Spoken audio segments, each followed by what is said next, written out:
Joining me now to discuss what's going on here is former senior advisor at the U.S. Department of Health and Human Services under Trump's first 100 days and former chief patrol agent of the U.S. Border Patrol, Chris Clem, and former FBI supervisory special agent Dennis Franks. Thank you so much, both to you, for being here. As we move through this story, we're watching the protests. We're all digesting the new video from the ICE agent's cell phone. And now we've got the Democratic representative, Ilhan Omar, describing how they were not let into the ICE detention site this morning, looking for answers. So are you surprised that this happened? So, Dennis, I'm going to start with you.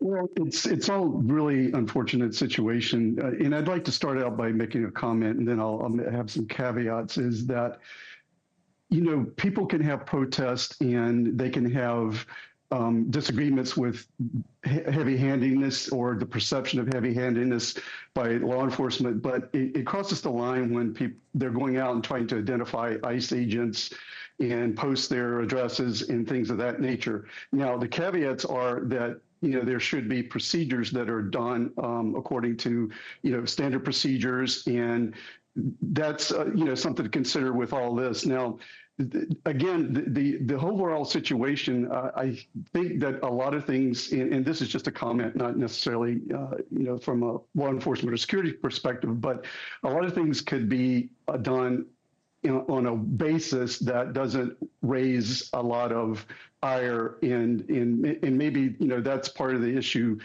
from the beginning. But again, this is I don't know how you know, to de-escalate this at this point, and there's just, you know, there's just a lot of issues out there. Okay. I also want to take another look at this new video, since I have you both, taken by the ICE agent involved in the shooting. We've been warning our viewers this clip may be graphic to some and be disturbing. Let's listen a little bit.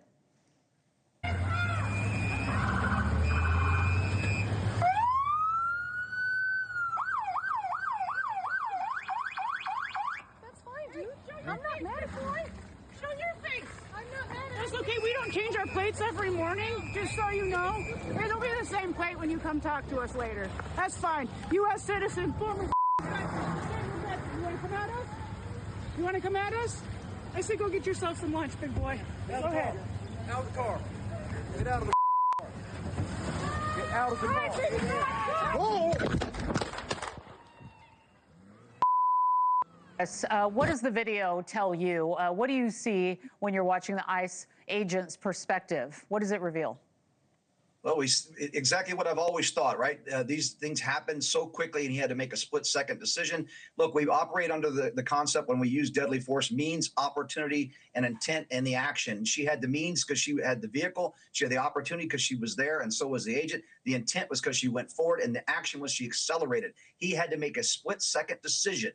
Regardless of what the commentary was going back and forth, the words, the names, the name calling means nothing. It's at that split second when she accelerates, he has to react to defend himself and his partner. So again, I see the facts right there from the agent's perspective that he made a decision. And unfortunately, Renee Good made several decisions that cost her life that day.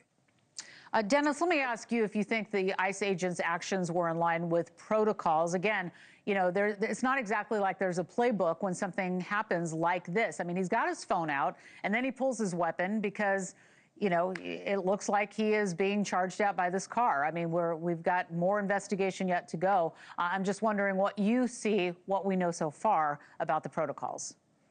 So again, you know, I agree that it's, you know, subjectively, you don't know what, you know, the officer is experiencing until you're in those shoes in that particular circumstance and the facts that are playing out. But, you know, generally deadly force is allowed whenever there's an imminent threat to of death or serious bodily injury. And a vehicle coming at you has been taught to be you know, possible circumstance. But I've always questioned about why you even put yourself in a situation where a vehicle may be used against you, unless it is, you know, a horrendous, you know, shooter who has just, you know, committed mass shootings, and there's a potential of additional shootings. So from my perspective, in my training, in the way I would teach things is, don't put yourself into situations where you may have to make split decisions that can be avoided. Again, subjective. Always tell people that, right. Just wait until, all the facts and circumstances are presented, just like in court. Yeah. Chris, I'm going to give you the last word. What next information do you want to learn? What is the next thing that you're looking for in this investigation and the information that will be released? If you can give me a quick answer.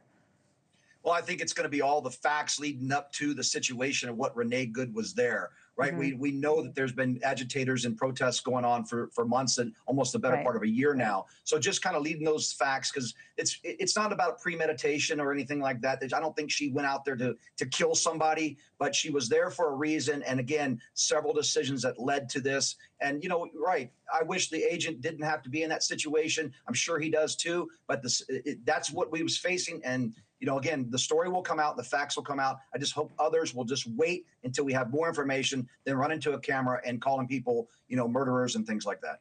Right. It's just such a terrible story. We'll continue to follow it, and all the protests now that have come after former Chief Patrol Agent of the U.S. Border Patrol, Chris Clem, and former FBI Supervisory Special Agent Dennis Franks. Really appreciate your perspective. Thank you so much for joining us, and we'll be right back. Thank you.